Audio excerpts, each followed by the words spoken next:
ज़्यादा उठाना आप लोगों को मिल रहा है। निश्चित तौर पे मैंने अभी कहा कि उस चीज़ का खामियाजा हमें भी भुगतना पड़ा।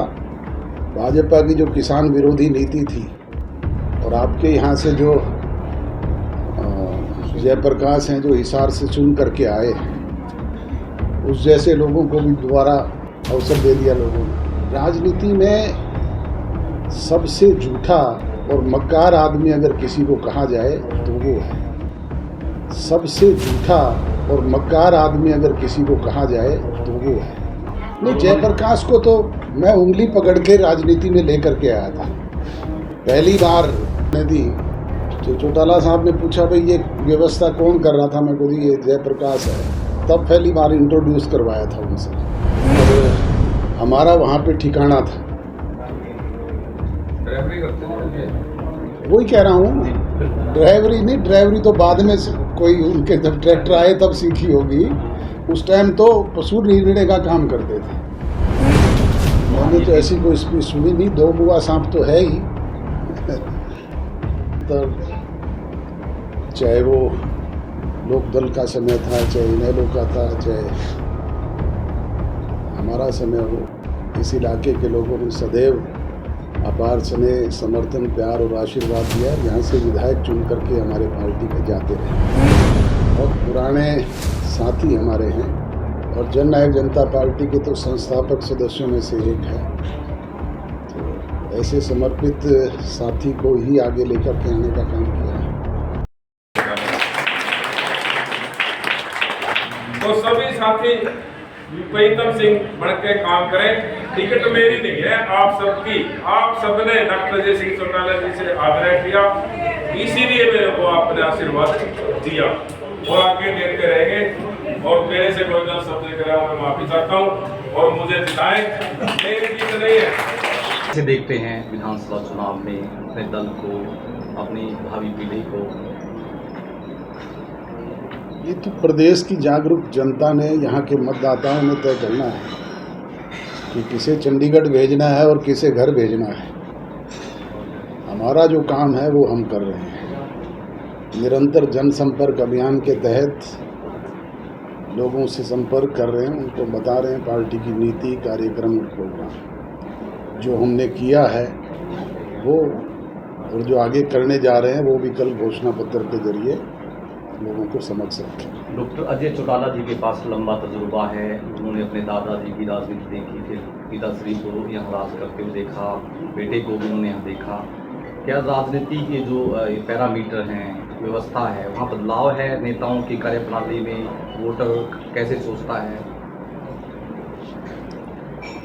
देखो, कार्य प्रणाली तो समय समय पे समय के मुताबिक बदलाव आते रहते हैं, परंतु हमने अपनी नीतियां उसी तरीके से रखी है जो जननायक चौधरी देवीलाल जी की नीतियां थी और उन्हीं को आगे बढ़ाने का काम निरंतर कर रहे हैं। जो मुख्य रूप से डॉक्टर साहब देखने में आ रहा है ना, वो सबसे बड़ी बात ये सामने आ रही है कि भारतीय जनता पार्टी के साथ रहने के नाम का ज़्यादा उलाना आप लोगों को मिल रहा है। निश्चित तौर पे मैंने अभी कहा कि उस चीज़ का खामियाजा हमें भी भुगतना पड़ा। भाजपा की जो किसान विरोधी नीति थी, उसी की वजह से अमृतसर से लेकर अलीगढ़ तक, मुजफ्फरनगर से लेकर के बाड़मेर तक बिना ही मांगे लोगों ने कांग्रेस पार्टी के पक्ष में मतदान किया। और आपके यहाँ से जो जयप्रकाश हैं जो हिसार से चुन करके आए हैं, उस जैसे लोगों को भी दोबारा अवसर दे दिया लोगों ने। योग्य नहीं थे उन जैसे नेता, वो योग्य नहीं थे। योग्य नहीं, राजनीति में सबसे झूठा और मक्कार आदमी अगर किसी को कहा जाए तो वो है। पहुंच गए थे जयप्रकाश। हाँ, जयप्रकाश के साथ पहले भी आपका वाकयुद्ध हुआ। नहीं, जयप्रकाश को तो मैं उंगली पकड़ के राजनीति में लेकर के आया था। पहली बार 1984 में जब चौधरी ओम प्रकाश चौटाला ने हिसार से संसदीय चुनाव लड़ा, तब ये यहाँ चौधरी टीकाराम जी के फार्म पे खुरली में पशुओं का काम करते थे और हमारा वहाँ पे ठिकाना था। वही कह रहा हूँ, ड्राइवरी नहीं, ड्राइवरी तो बाद में कोई उनके जब ट्रैक्टर आए तब सीखी होगी। उस टाइम तो पशु निर्णय का काम करते थे। मैंने ये बताया ना कि आपको उस चुनाव में हमने पहली मर्तबा ये हमें यहाँ पे मिले थे, और उसके बाद जो बंसी लाल की गवर्नमेंट थी उसके विरोध में हमने काला दिवस मनाया था भिवानी में। तो वहाँ चौटाला साहब ने कहा कि भाई मंच पे बहुत ज़्यादा भीड़ हो जाती है, कोई इस तरह के लोगों की यहाँ ड्यूटी लगाना जो उसको कंट्रोल करे। तो ये इस तरह के मसलमैन थे, मैंने इनकी वहाँ पे ड्यूटी लगाई।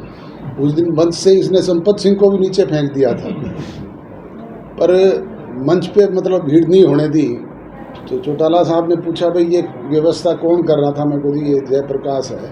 तब पहली बार इंट्रोड्यूस करवाया था उनसे, और उन्होंने फिर इसको युवा का जिला अध्यक्ष नियुक्त कर दिया जींद जिले का। अब ये कह रहे हैं कि मैं अपने दम पे राजनीति में आए, तो वो आप ज़्यादा बेहतर जानते हैं। सब जो आपके उम्मीदवार हैं यहाँ प्रीतम को देखा, 19 वर्ष बाद उनको आप यहाँ चुनावी रण में लेकर आए। उससे पहले बड़े चौटाला साहब ने उनको 2005 के चुनाव में पार्टी के बहुत पुराने साथी हमारे हैं, और जन नायक जनता पार्टी के तो संस्थापक सदस्यों में से एक है। तो ऐसे समर्पित साथी को ही आगे लेकर के आने का काम किया है।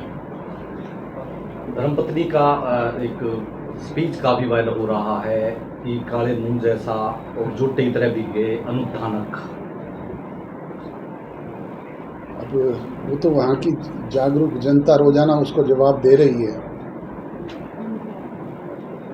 कल के आज के अखबार में भी है कि कल जितने गांव में गया कई लोगों ने बोलने तक नहीं दिया उसको, स्टेज पे भी नहीं चढ़ने दिया। बोलना तो बहुत दूर की बात है, लोगों ने मंच पे भी नहीं चढ़ने दिया। तो ऐसी जो भाषा शैली है उचित मानते हैं कि हमें किसी को ऐसे बोल देना चाहिए? कैसे बोलने का? उन्होंने नैना चौटाला ने यही बोला है कि जो ये काले मुंह जैसा या दो मुँह सांप जैसा और झूठे की तरह बिक गया। भाषा शैली हमारे को लगता है कि जो चुनाव आयोग की डायरेक्शन है और आपकी जिस प्रकार की कार्य प्रणाली रही है, मैंने तो ऐसी कोई स्पीच सुनी नहीं। दो मुआ सांप तो है ही। तो क्या अपील है डॉक्टर साहब, चुनाव में आए हैं कलायत विधानसभा में, पुराना आपका गढ़ रहा है, जो देवीलाल से ये गढ़ रहा है निरंतर, चाहे वो लोकदल का समय था, चाहे इनेलो का था, चाहे हमारा समय हो, इस इलाके के लोगों ने सदैव अपार स्नेह, समर्थन, प्यार और आशीर्वाद दिया। यहाँ से विधायक चुन करके हमारे पार्टी के जाते रहे। लोकसभा के चुनाव में भी आपने देखा, यहीं पड़ोस के उचाना हलके में नैना चौटाला की गाड़ियों पे पत्थर बरसवाए गए, वहाँ पे भी इस तरह की बातें की गई। आज ये यहाँ पे इस तरह के रवैये अपनाते हैं, तो ये निंदनीय है। जो भी कोई इस तरह की हरकत और ऐसे अहम ओहदों पर रहने वाले आदमी को नहीं करनी चाहिए। Thank you.